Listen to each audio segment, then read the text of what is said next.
Praise lord. దేవుడు మనతో మాట్లాడబోయేటువంటి ప్రాముఖ్యమైనటువంటి ఆత్మీయమైనటువంటి సందేశము, నీ ఆత్మీయ జీవితము కొరకు సాధకము చేసుకొనుచున్నావా? ఈ మాట సాధకము అనేటువంటి మాట అంటే అసలు అర్థం ఏంటిదండి?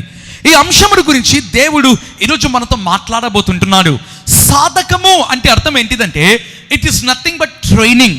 సాధకము అంటే అర్థం ఏంటిదంటే it is nothing but exercise. సాధకము అంటే అర్థం ఏంటిదంటే it is nothing but another word gym అంటారండి. ఈ సాధకము అనేటువంటి మాట యాక్చువల్గా ఇంగ్లీష్ బైబిల్లో మీరు చూసినట్లయితే ఎక్సర్సైజ్ లేదా ట్రైనింగ్ అనేటువంటి మాట ఉంటుంది. అయితే ఒరిజినల్ లేదా గ్రీక్ ట్రాన్స్లేషన్లోనికి మీరు వెళ్ళినట్లయితే అక్కడ రాయబడినటువంటి మాట ఏంటిదంటే జుమ్నాజో అంటారండి.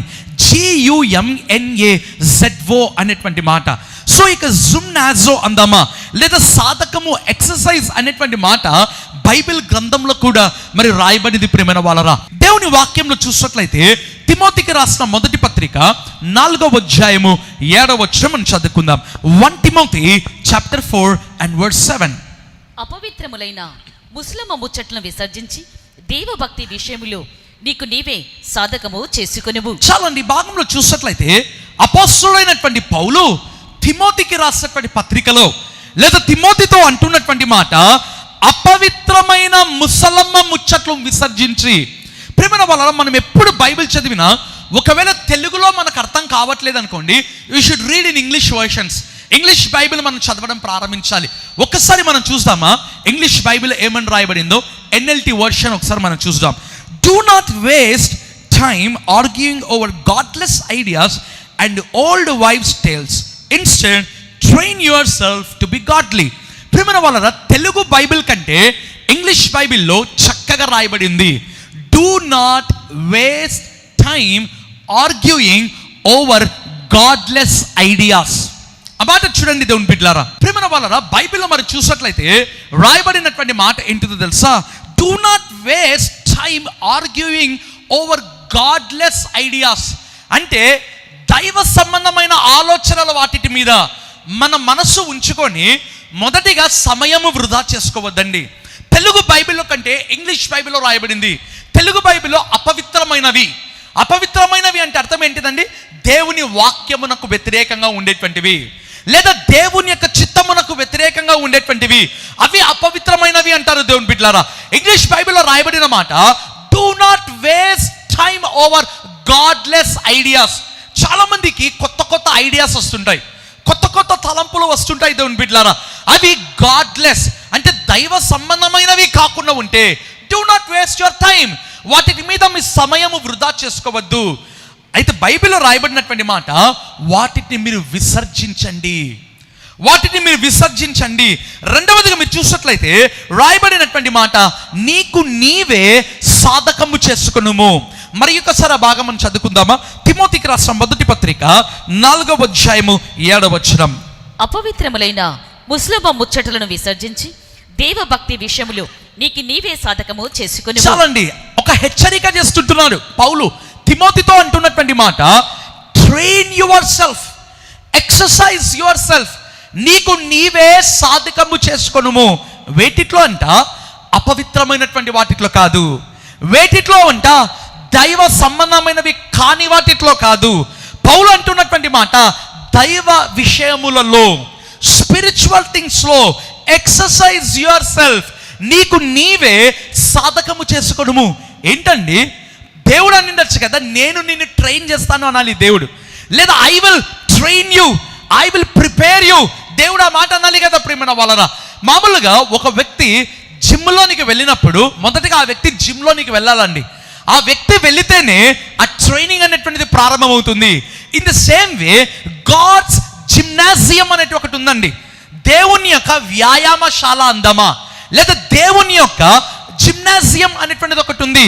ఆ యొక్క జిమ్నాజియంలోనికి నీవు రావడం ప్రారంభించాలి. వచ్చిన తర్వాత మొదటిగా నిన్ను నీవు సాధకము చేసుకున్నట్లయితే దేవుడు నిన్ను సిద్ధపరచడం ప్రారంభిస్తాడు. సాధకము చేసుకోవడం వేరు, సిద్ధపడటము వేరండి. ఒక వ్యక్తి సాధకము చేసుకోకుండా ఆ వ్యక్తి సిద్ధపడటం అనేటువంటిది అసాధ్యము. ఒక వ్యక్తి ఎక్సర్సైజ్ చేయకుండా, స్పిరిచువల్ ఎక్సర్సైజ్ అనేటువంటిది లేకుండా ఆ వ్యక్తి సిద్ధపడటం అనేటువంటిది అసాధ్యము అండి.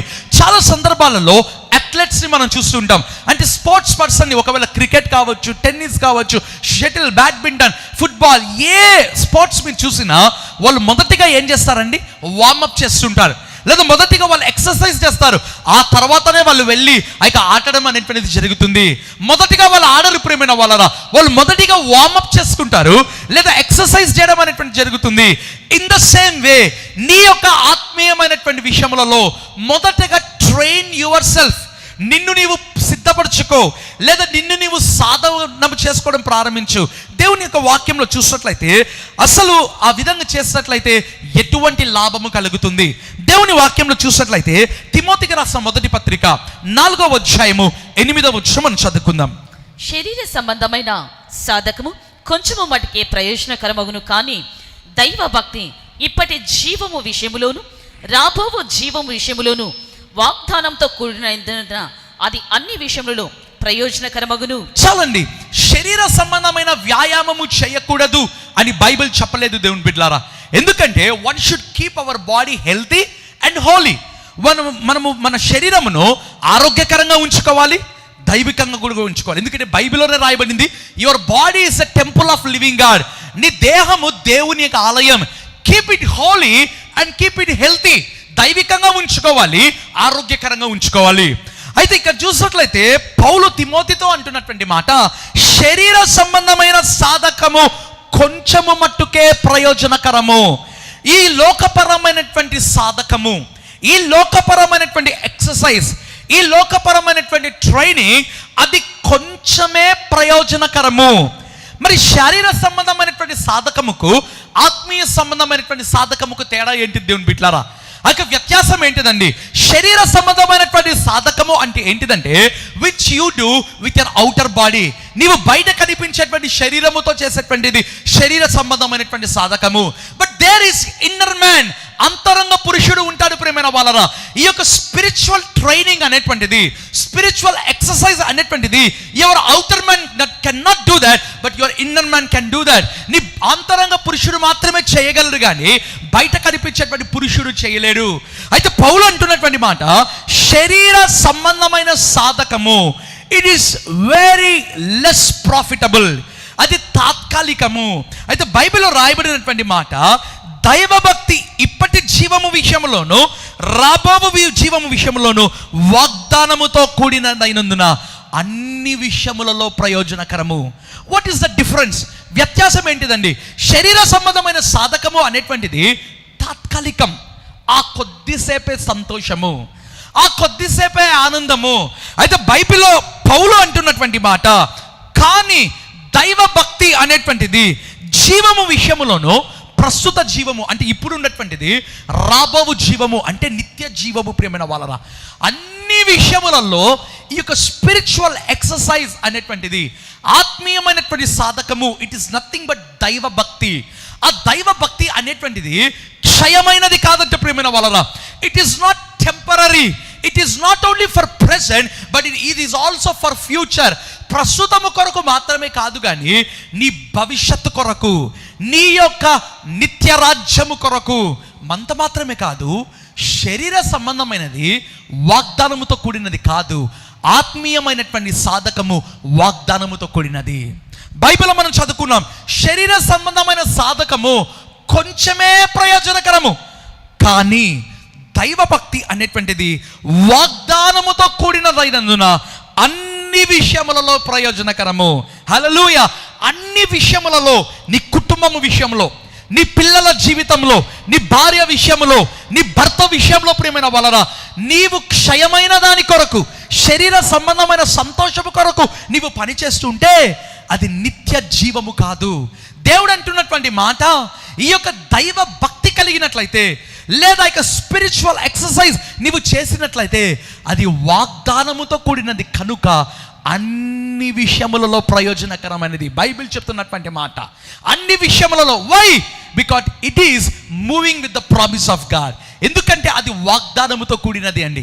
ఈరోజు దేవుణ్ణి అడుగుతున్నటువంటి ప్రశ్న, బైబిల్లో చూసుకున్నాం కదా, అపవిత్రమైనటువంటి వాటిలో సమయము వృధా చేసుకున్నట్లయితే ప్రియమైన వాళ్ళ, బైబిల్ చెప్తున్నటువంటి మాట, నిత్య రాజ్యము, జీవరాజ్యము ప్రస్తుతము కావచ్చు, రాబోయేటువంటి జీవము కొరకు వాగ్దానమును నీవు స్వతంత్రించుకోలేవు.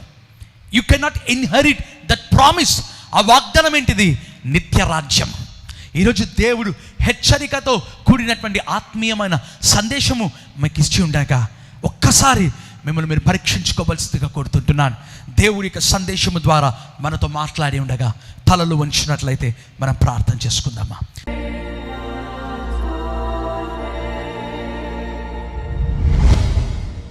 కృపగల దేవా, దయగలిగినటువంటి మా ప్రభువా, మహోన్నతమైనటువంటి మా యేసయ్యా నీకు స్తోత్రములు ప్రభువా. మీరు ఇచ్చినటువంటి యొక్క శ్రేష్టమైన సందేశమును బట్టి నీకు స్తోత్రము నాయనా. మీరు ఇచ్చిన యొక్క బలమైన సందేశమును బట్టి నీకు స్తోత్రం ప్రభువా. తండ్రి, ఏవి క్షయమైనవి, ఏవి అక్షయమైనది మీరు మాకు తెలియచేసినందుకు నీకు స్తోత్రములు ప్రభువా.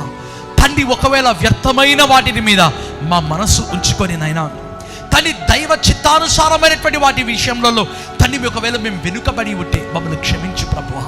తండ్రి, ఏవి దేవుని చిత్తమై ఉన్నాయో తండ్రి దైవికమైనటువంటి వాటిలో మేము సాధకము చేసుకోవడానికి నాయనా మీరు మాకు కృపను దయచేయండి ప్రభువా. ప్రార్థనలు, వాక్యములో, విశ్వాసములో, పరిశుద్ధాత్మలో మమ్మల్ని మేము సాధకము చేసుకోవడానికి నాయనా మీరు మాకు కృపను చూపించమని ప్రార్థన చేస్తున్నాను ప్రభువా. ఈ సందేశం విన్న వారందరిలోనైనా తల్లి దేవుని యొక్క భయమును మీరు కలగజేయండి ప్రభువా. ముసలమ్మ ముచ్చట్లు, వ్యర్థమైనవి, క్షయమైన వాటి మీద మనస్సును మీరు త్రిప్పివేయమని ప్రార్థన చేస్తున్నాను. వాటన్నిటి మీద కూడా మనస్సును మీరు వెంటనే మీరు త్రిప్పివేయమని ప్రార్థన చేస్తున్నాను. Change our mind sets lord. మా మనస్సులను మీరు మార్చండి ప్రభువా. తని తాత్కాలికమైనటువంటి వాటి కొరకు మేము ఎంతగానో సమయం వెచ్చిస్తుండగా మమ్మల్ని క్షమించండి ప్రభువా. నీకు స్తోత్రములు ప్రభువా. ప్రభు యేసు నామముందు ప్రార్థిస్తున్నాను తండ్రి. ఆమేన్.